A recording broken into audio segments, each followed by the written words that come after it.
here. I know it's been a while since I've done a video, and I figured I would post an update video on some of the work that I'm doing on my bike, because it's off season here. So this is my motor, my engine. I spent the last few weeks kind of cleaning up the head because this was all caked in mud. Most of it was caked in mud from the season before. And as you can see, I got PWK carbs on here now. If you can look down the center, you can see that they're kind of off axes a bit by a few degrees. I had to do that because of interferences in the middle here. I'll show you because I'm going to take the carbs off right now, but let's go through it. These are the stock carbs, if anyone's not familiar with them. So this is the round slide carb, and on the left hand side is a CV carb with the butterfly valve. So that this butterfly valve right here is what gets opened by your throttle, which obviously allows air up into the diaphragm, and that'll open the slide. This one's just a round slide, so that just works like any other carb. The difference between these two carbs, or this setup, and what I have on here now is you can see these are flat slide carbs. So the actual slides themselves are flat. Generally gives better acceleration. We'll see, but that's the hope. As far as cables, obviously there's still two cables, but these original carbs, they worked on like a reverse system. So this one pulled and this one kind of let go, pushed. It was weird. It was like a push-pull situation inside the handle. I got the handle here somewhere. A few moments later. Ah, shit. All right, I don't know where it is. Anyways. So what I did was this cable here that you're looking at. Here, let me put the camera down. Hopefully that's better. So this cable right here is off a CB200 from a Honda. Because the CB200, I think it was like a 70s CB200, was twin cylinder. So I just stole the cable from that, hooked it up to the carbs, and now I have a single point here. So this will just be single point. Yeah, single point now on the throttle, but that's not gonna make a big difference. It just means I only hook up one cable instead of two. Yeah, let's take the carbs off. And then I'll show you what I'm talking about for the interferences.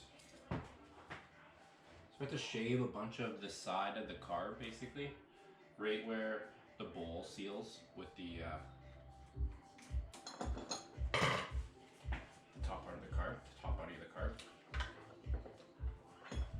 So you see right here, see that? See those grind marks? I left it rough just so that you could see it better. So PWK 28s, obviously. So I had to grind that down quite a bit on both. You'll see the other one there too. And I don't know, I mean, I can go a little bit deeper without getting into where the gasket is, because obviously I don't want to grind this down enough where I start to see gasket there, because that's going to be a problem. It'll blow out probably. So I want to make sure I still have metal there. So I might just take a finer grinder, because obviously this was done with pretty rough grit, and try to get it down a little bit more. I think I can get it to the point where there's no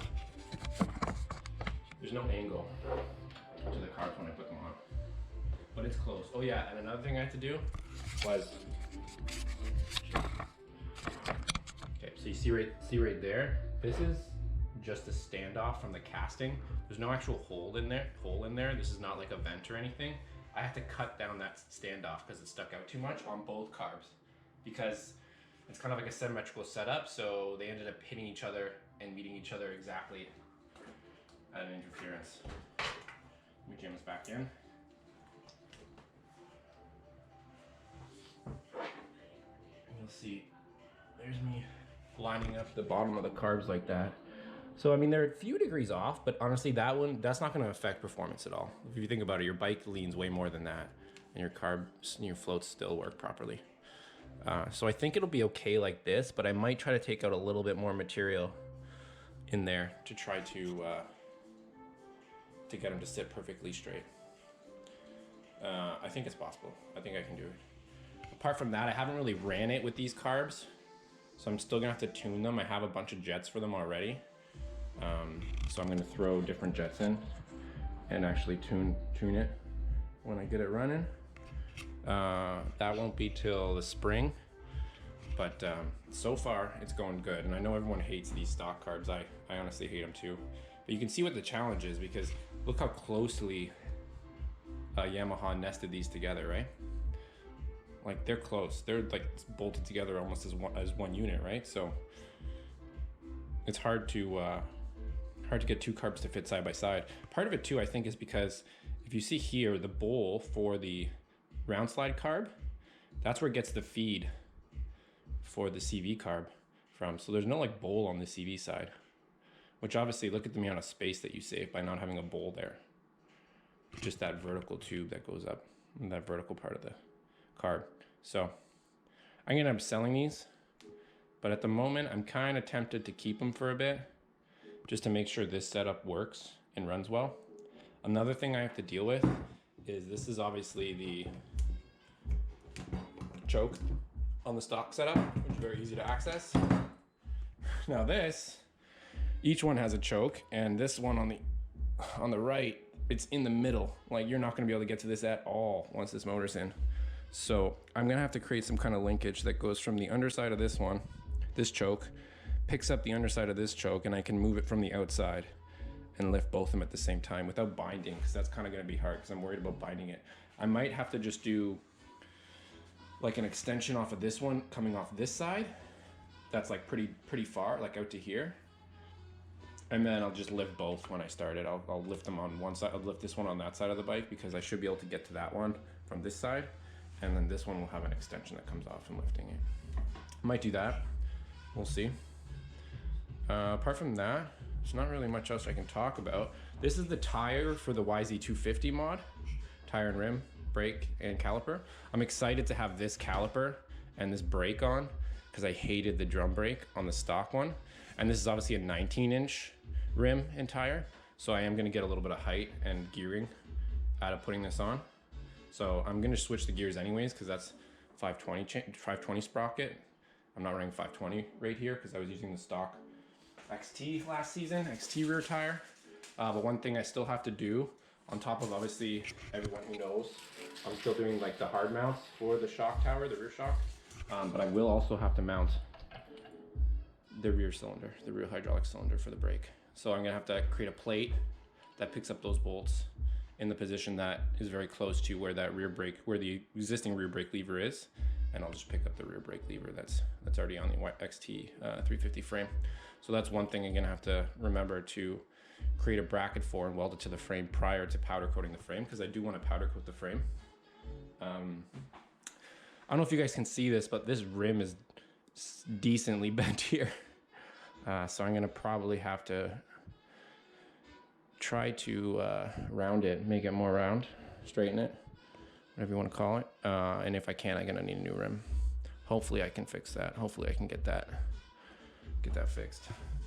Apart from that, this is the tire from the YZ250. That's the front tire. So I rode with this this past season because obviously you guys saw my YZ250 front fork mod.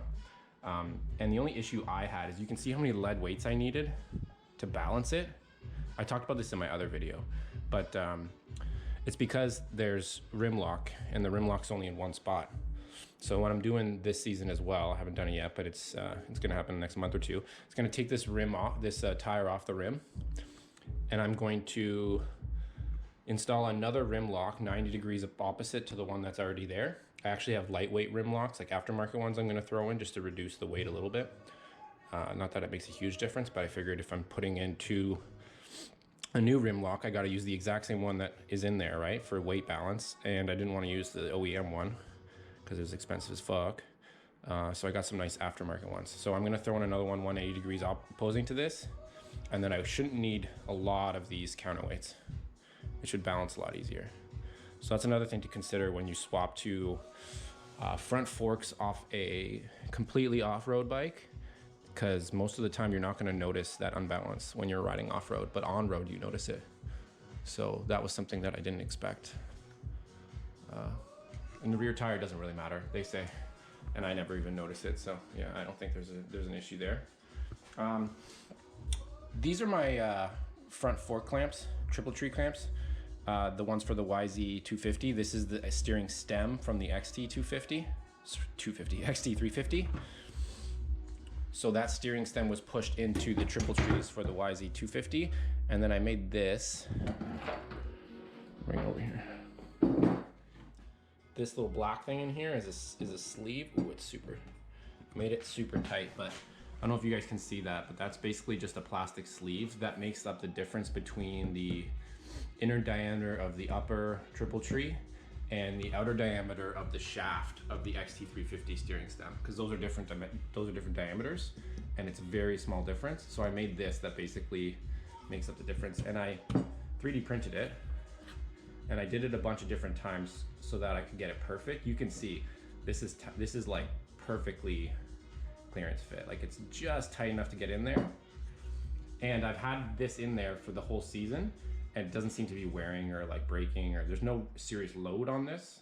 If there was any serious amount of load, I'd probably not want to 3D print it, but it's basically just kind of to keep everything in line as I lock it all into place. So that's it for me. In this video, I'll do some more follow-up videos.